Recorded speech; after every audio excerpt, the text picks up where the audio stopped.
If you finally decided to dive into VR with a brand new Meta Quest 3, or just looking to upgrade from the Quest 2, either way, you're undoubtedly on the hunt for the ultimate unmatched experience. You guys actually broke the record for the most requested review since I started this channel. We were offered a Quest 3 for free, but I actually turned it down because I want this to be a real review that you can trust. About 2.5 million of you loved our Quest 2 review, and this one is exponentially better than that one. I'm gonna take you through the unboxing and give you my honest and unbiased first-hand impressions, compare it with the Quest 2, PSVR 2, and the all-new Apple Vision Pro. We're also going to compare all of the most popular and most important Quest 3 accessories so that you don't regret picking the wrong ones and ensure that you have the best possible time with it. This is the new Ultimate VR Bundle. We emptied our bank account to purchase 9 of the top head strap attachments and compared them to make sure that you get the best, most comfortable, and long-lasting one. Haptic vests and gun recoil haptic attachments, allowing you to feel your games. For high quality sound, we got the Soundcore VR P10 earbuds and PrismXR Vega T1 earbuds, as well as cases, straps, and covers to protect you from avoidable tragedies. Always use protection, because this will likely become your most loved device. To keep it safe and staying the cleanest, you just gotta wrap that Quest 3. And as a bonus, I'm gonna give you some exclusive tips to enhance your VR experience. I'm also gonna show you how to unlock the best possible graphics and open you up to the amazing world of PCVR with way more absolutely incredible games. We've spent thousands of hours reviewing and testing many gaming PCs over the past year, so we're going to show you which VR-ready gaming PCs that we recommend for every budget. I'll have links down below for all the products that I mentioned. First up, before all the optional accessories, let's check out the actual headset.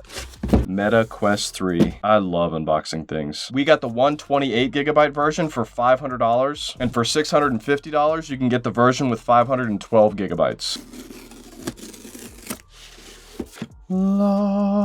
We've got your 2 ring-free Touch Plus controllers. The quality of these actually feel closer to the Quest Pro controllers than they do the Quest 2 controllers. This is it next to the previous Quest 2 controller. We now have this little handy button at the top that lets you easily pull off the battery cover. You actually had to just yank them off with the Quest 2. All 4 of the triggers feel and sound about the same on both the Quest 2 and the Quest 3. The Quest 3 triggers are a little bit more of a matted, rougher material versus the glossy finish from the Quest 2. I prefer the Quest 3s just a little bit more. The joysticks feel about the same. The quality of the buttons is definitely a lot better on the Quest 3. There's actually a little bit of a rattling effect that you hear on the Quest 2 when you just rub your fingers over it. But enough about the controllers. Let's check out the main event. On the front right here, we've got your dual RGB color cameras, your depth projector. On the bottom, your volume button, charging pins, an IPD adjustment, and then on the left side, your power button. Flipping it over to the inside, we've got some instructions for that IPD adjustment and how to pull it farther from your face for people with glasses. Let's go ahead and take that out. We've got those same warnings like we got on the others: no liquid on lenses and no sunlight on lenses. This is where you can see how that IPD adjustment works. Basically, depending on the size of your head, mine's pretty large for my big brain, so I might have to just scroll this all the way. We've also got these 2 buttons on the left and the right with 4 different levels for people with glasses. Yeah, that's the first thing I don't like, is how clumsy that whole process was. Right here on the straps are our speakers, which are apparently 40% louder than the Quest 2. Before I actually put this on, we're going to see what else is in here. We've got this small box. And in here, we've got your power cable, your charging brick, little instruction manual. Welcome to Meta Quest 3. Voiki Meta Quest 3. Basically a pretty handy quick start guide. All right, let's go ahead and try her on. Pretty snug. Can see a little bit of light here by my nose. Not really a fan of that. Yeah, overall, with and without a hat, I do not think these straps are that comfortable. It's not a very even distribution of the weight, so hopefully one of those headsets that I got does a better job than this. Next up, the Meta Quest 3 charging dock. Got a charge cable, the instruction booklet, and 2 rechargeable batteries. Just pop this off and put those in. We got a nice little flex where you actually put the headset, which is pretty cool. And then there's nothing else in the box. No charging brick, which is kind of lame. Power adapter not included. Minimum 18 watt power adapter required. 45 watt recommended. For how expensive this was, that's kind of ridiculous. I tested with both an 18 and 45 watt charger, and you can see here that it did actually charge 20 minutes faster with a 45. Overall, it's pretty nice and simplistic and easy to use, but for $130, you really should have included a power adapter. Next up, the Yoges game handles, or Yoges. Yoges. Correct use posture. Okay, Mom. Instructions on how to attach it. And you fit this in here, wrap it around. But this one can click a little bit more to make it even tighter. Wow, that's actually pretty intuitive. You can also attach these together. This is if you're doing any kind of rowing motion, or I guess a double-sided saber. I also got the AIXOTO VR handles, which had a slightly different setup. This one, you just attach this top part to the bottom part, and then the little wrist straps just kind of hung out, which I didn't really like. Both of these similar attachments were weird and glitchy in Beat Saber and Gorilla Tag. Even when you have them oriented perfectly facing the headset, naturally 5 to 10% of the moves that you do are gonna lose tracking and result in enough occasional flickering to be annoying. Neither one of these add enough to be worth getting. Connecting the two sides and using Kayak VR on the PC was pretty amazing though. As long as you had it oriented perfectly facing the cameras and held it far enough in front of you, it did add a nice little touch. But between the two of these, if you basically want to get it for just one game, then I'd go with the Yoges, as installation was easier and it was just overall more comfortable to use. Next up, the Tyasoleil or Soleil handle accessories for the Quest 3. User installation instructions. For Meta Quest 2, for Meta Quest 3. Already sounds pretty legit. Wow, that is a strong magnet. Fit the clasp around the upper half of the controller and then place it into the controller case. These are for if you're using the Quest 2.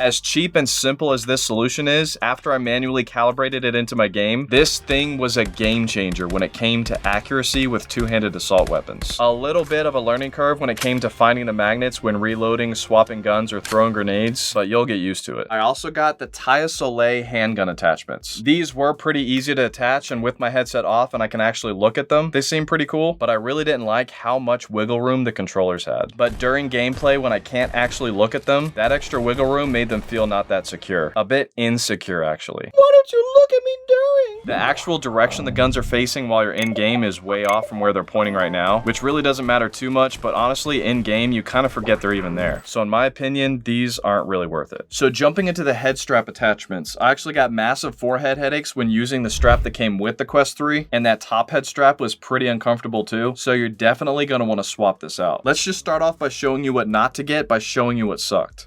Binbok VR.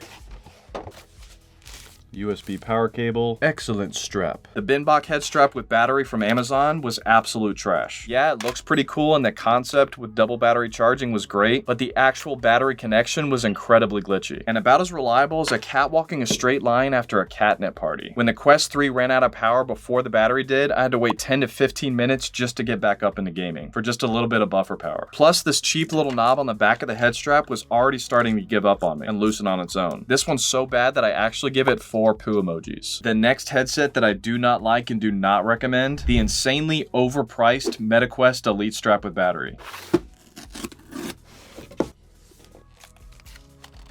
On top of this head strap being way more expensive than the others, it also had the most uncomfortable, rigid, almost sticky silicone material on the back that actually kind of rips at your hair as you put it on. And this top strap wasn't any more comfortable either. The only thing that I liked about this one above all the others was that you could actually see the battery percentage within the Quest 3 dashboard. But it was also annoyingly the only headset that only charged up to 70% if you had the Quest 3 on while charging, for safety reasons. We'll talk about how all of these head straps compared when it came to battery life and recharge time here in a sec. It still just blows my mind that this head strap is more than double the price of most of these that I'm about to show you. Overall, I give this one deuce doo-doos. The first one on my list that actually deserved a good rating, the Kuject Design Comfort Head Strap.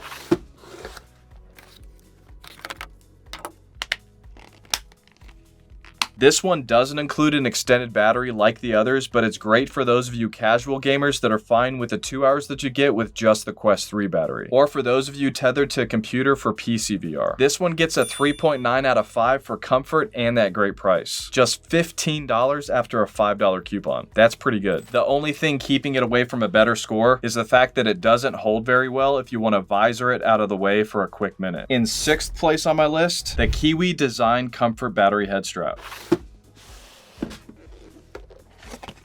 That is quite the instruction manual. This one is just as comfortable as the one that I just showed you, but a little bit more quality in the way that it looks and feels. And it also includes a 6400 milliamp battery, which gave us about 2.6 hours extra of battery life. But it did take 3.6 hours to recharge. And this one didn't visor up and hold very easily either. About 1 hour of battery more than that stupidly priced Elite strap. I give this one 4 stars. Number 5 on my list, the BoboVR M3 Pro.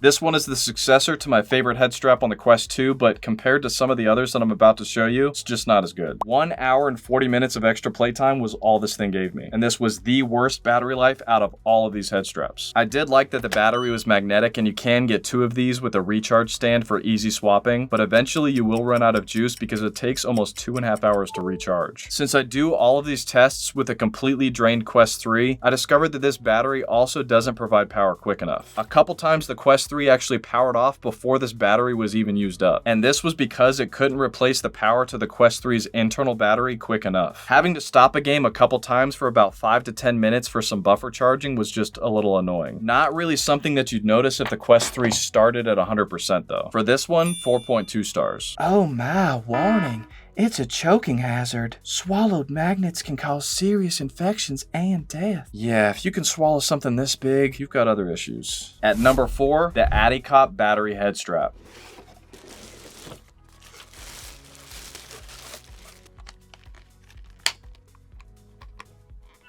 Because of there being so many points of contact here, this one was even more comfortable. And with this coupon, only $50 for the version with a huge 15,000 milliamp battery. The one we tested was about half that at 8,000 milliamps, and this one gave us about 2 hours and 40 minutes of extra playtime. And ours completely recharged in about 3.5 hours. And this one actually was engineered in a way that allowed you to temporarily lift and hold your Quest 3 very securely. This one gets 4.4 stars. Third place on my list, the Kawaye battery head strap.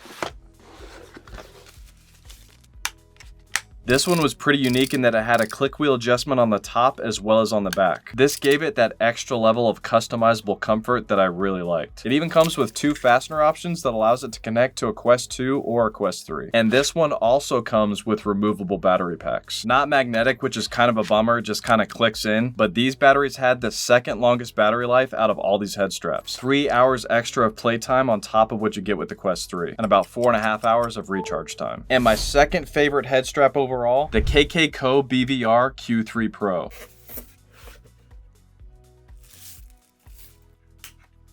What sets this one apart from the others is this side knob design on both sides, which gives you the perfect amount of control when it comes to how close or far you want the headset to be from your face. This is especially useful for people with glasses. And with this one, we actually have the ability to visor up the Quest 3 up and over your forehead. We tested 2.8 extra hours of battery life and only 3.3 hours of recharge time. This one is a solid 4.8 stars. And at number 1, my absolute favorite of them all, the BoboVR S3 Pro battery head strap. Not only is it slightly more comfortable than the rest, but it actually has a cooling fan built into it, which wasn't that strong, and at 100% it was actually kind of loud.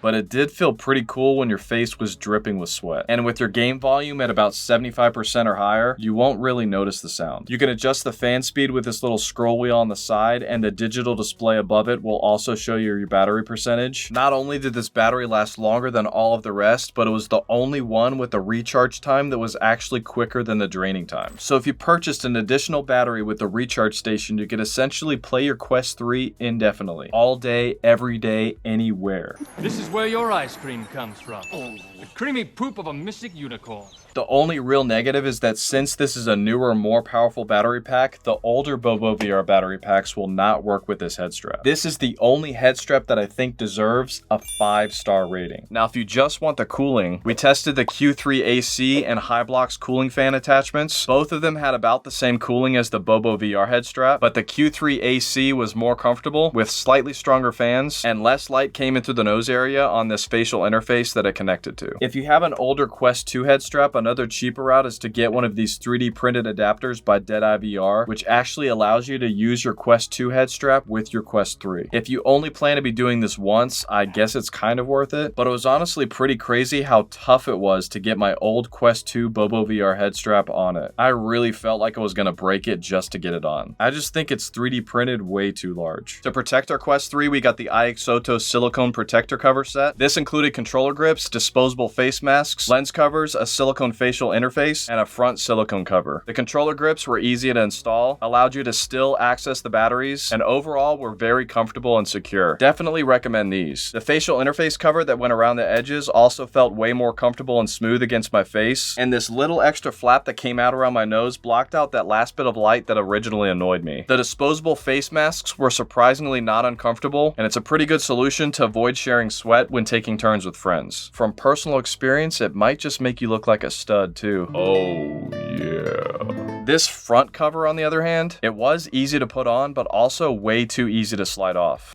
Don't use one of these. You're going to want a hard shell covering that actually stays on, protects it better, and doesn't slide around like that silicone one we got. This one is from JHZWD on Amazon, and it clicks on very securely and also includes lens covers for the 3 front cameras. Now, to keep all of this safe as far as the most popular cases go, we've got the Annapro, the CASEMATIX, and the main official one from Meta. The Annapro is by far the coolest, but technically the least protective, despite the fact that it has 3D geometric patterns to resist earthquake.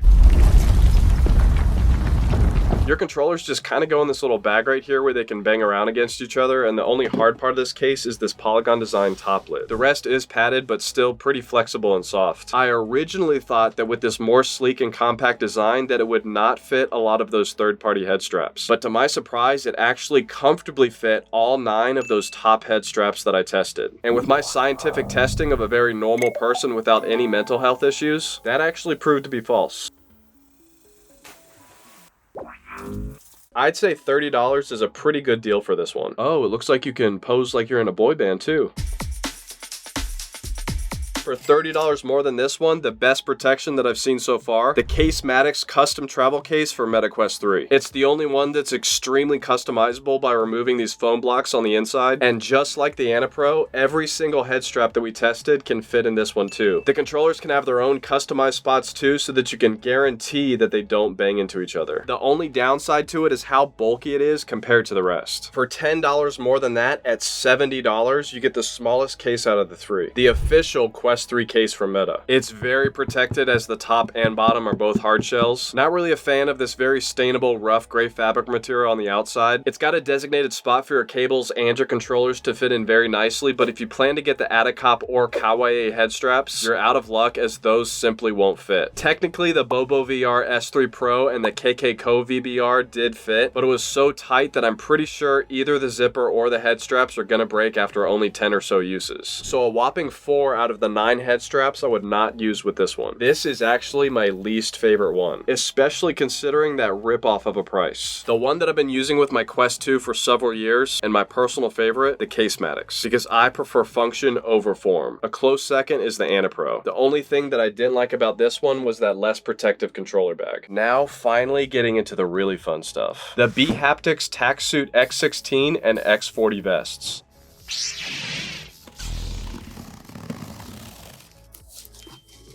200 VR titles with built-in haptic feedback. Works with the MetaQuest 3, the MetaQuest Pro, MetaQuest 2. Sink into your haptic powerhouse. Wow. As you can see, it's custom designed to my 8-pack. Got a little quick start guide. Accessories number 1, additional mesh lining. Got ourselves a little sweat vest.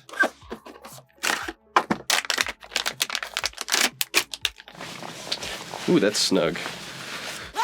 Oh, I kind of feel like a fat guy in a little coat. Fat guy in a little coat. Oh, we got some snaps to bring it down a little bit. That'll help. Back massage. Ooh, take me to dinner first. Let's check out the haptic world real quick. Shotgun. Whoa.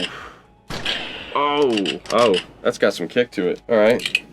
I could actually see how this would be pretty useful when you're trying to figure out very quickly where you're actually getting shot from. Now for the Big Bertha Tactsuit X40.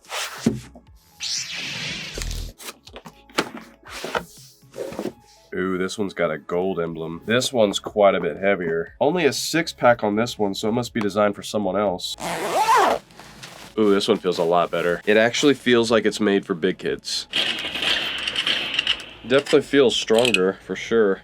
It is more intense.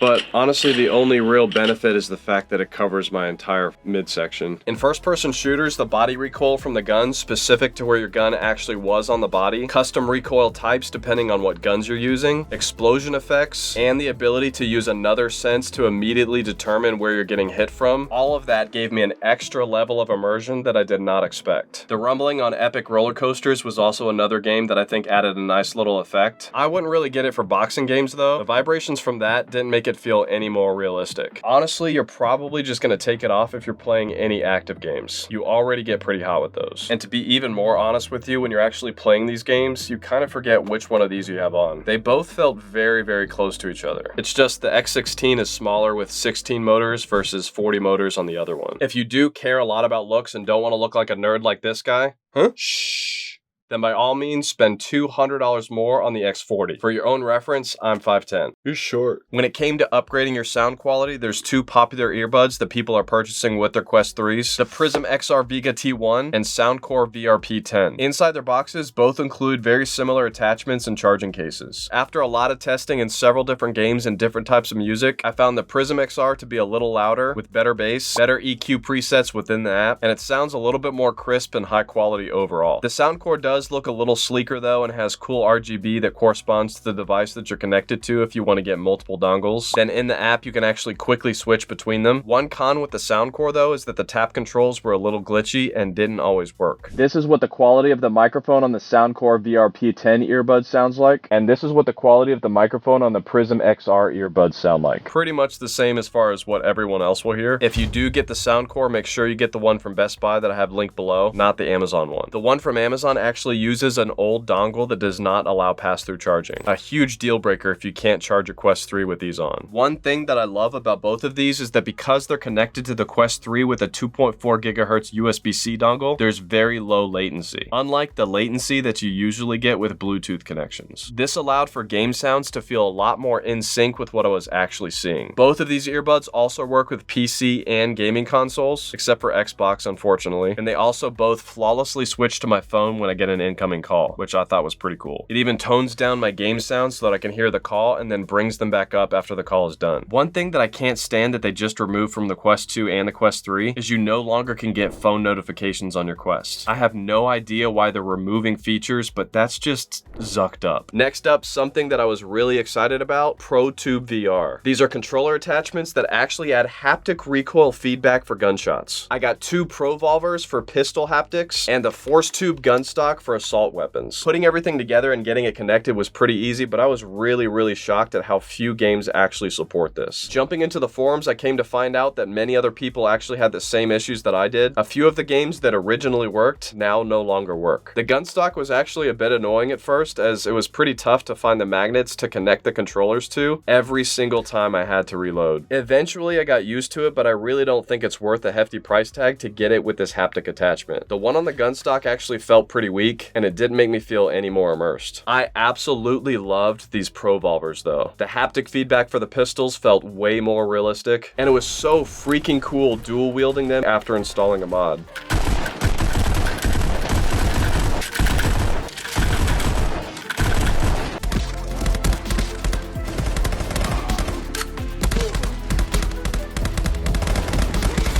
Unfortunately, many of the games that ProTube says work with these don't actually work with the pistol haptics, just the assault weapons, and that's a huge bummer. So I honestly wouldn't waste your money on the ProVolvers either, especially for only a couple of decent games. And my favorite one, only available if you're connected to a PC. Once you connect your Quest 3 to a VR-ready gaming PC, you are not going to want to go back. As a PC gamer, the graphics on most Quest games really make me kind of sad. Some of them almost make me feel like I'm playing a Nintendo 64 again. That all changes with a good gaming PC. PC though. With a gaming PC, you unlock a whole new world of way more VR games, access to mods, way better graphics, and the ability to customize game graphics options. And cranking them all the way up is enough to bring tears to your eyes when you see how incredible everything looks. Kayak VR looks absolutely stunning and beautifully realistic. It's actually kind of become my relaxing zen space when I just need to get away. I mean, this game looked great before, but I've never seen it look this good. This is incredible. It's like hard to even tell that it's fake. And Half-Life Alyx is another amazing PC VR game that I just can't stop playing. This looks incredibly realistic. These graphics and textures are insane. I've never seen better graphics and textures in VR before. And Microsoft Flight Simulator was mind-blowingly realistic when I cranked all the graphic settings up. The fine details on those cities and environments was insane.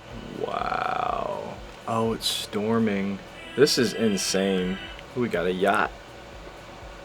For the actual PCVR link cable, I originally got this popular Syntech cable, but it charged very slowly, if it actually charged at all. So then I got the INIU Oculus link cable for Quest 3, and then plugged my original Quest 3 charger into this, and it charged beautifully, along with high-speed data from the PC. Get this one, not that one. As a tech YouTuber that specializes in reviewing gaming PCs, I've got some great insight on which VR-ready gaming PCs that you should get based on your budget. And I'm gonna keep my recommended VR-ready gaming PCs links list below consistently updated for the next few years as well. Pro tip, if the same game is available on the Quest and the PC, get it on the Quest and you get access to the PC version for free too. If you're coming from a console like an Xbox Series X or a PS5 and you want your graphics to at least match that, then I would get this CyberPower PC Gamer Master with a 4060 GPU. Anything less than this, and I'd say it's not really worth the minimal graphics improvement that you'd get. If you want to step it up a notch for something that looks better than an Xbox or a PlayStation, then I would get this Skytech Azure 2 with the 13th Gen i5 and 4070 Ti that I reviewed. This PC is just as fast as the top tier PCs less than 2 years ago, but now less than $2,000 versus the $4,000 that those PCs used to be. To step it up even further to ultra graphics, I actually recommend the Alienware Aurora R16 as my tests showed it to have an insane price to performance ratio. This one is a little over $3,000, which is actually one of the least expensive gaming PCs with an i9 and 4090 GPU. Proprietary Alienware PCs are a little harder to upgrade, so I would only get this one if you plan to be doing only minimal upgrades. My most recommended king of gaming PCs though is the Corsair Vengeance i7-500. This one is very upgradable. It's got higher quality components and comes with a 2-year warranty versus the 1 year from nearly everybody else. It's actually the third most purchased PC by my viewers. The number 1 most purchased when comparing with other top tier PCs with i9 CPUs and 4090 GPUs. If pretty much everything in this video is outside of your budget and you're just watching this to live vicariously through my credit card debt, then I highly recommend you just get the older Quest 2, especially if you don't really care about the higher resolution or colored mixed reality. The Quest 3 has about a 30% better resolution and a wider field of view, which does make you feel more immersed, but at $200, the Quest 2 is just a better bang for your buck. That's less than half that of the Quest 3. I still have no idea why the PSVR 2 is $450. I liked that one and I gave it a decent review, but without mixed reality, a lower resolution than the Quest 3, and no PCVR connectivity made it a huge pass. Reports are showing the Quest 2 and Quest 3 to be outselling the PSVR 2 by about 30 times. I tried out the Apple Vision Pro and that one is just on another level. Its incredibly superior screen with a resolution miles ahead of the others made it the most immersive VR experience that I've ever had. Sadly, the lack of games and support for PCVR made it pretty much pointless. $3,500 is ridiculous. Even having the best resolution, nearly perfect mixed reality, and eye tracking, it's still pretty much pointless if there's not that much fun you can have with it. You can have way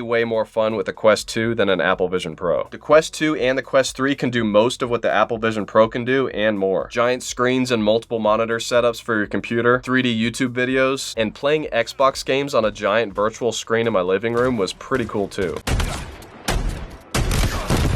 Okay, so I'm about to sum up everything that I actually do recommend you getting after all of my testing, but before I do that, please remember that purchasing all of this cost me several thousands of dollars of my own money. So please remember to help support this channel by using my links in the comments and description below, as I get a small commission at no cost to you, even if you purchase something different after using my link. Overall, if it doesn't stretch you too much, I would get the Quest 3. If you don't plan to be doing any PCVR, then I'd get the 512GB version. I actually ran out of space pretty quick with my 128GB version with just a few large games. Then get the BoboVR S3 Pro Super Strap, the CASEMATIX carrying case, the bHaptics X40 for adults, and X16 for kids under 12, the PrismXR earbuds, this very handy VR floor mat, which has been the perfect thing for keeping me in one spot and protecting my walls from getting holes in them, and this hard shell front protective cover. If you're now interested in the Quest 2 instead, then make sure you check out my full review on that. Or if you'd like to significantly enhance your VR experience with PCVR, then make sure you check out my full review comparing in detail all of the most popular gaming PCs. Also, make sure to like, comment, and subscribe with notifications turned on to stay up to date with all of my latest tech. Thanks for watching, guys. I love you guys. God bless.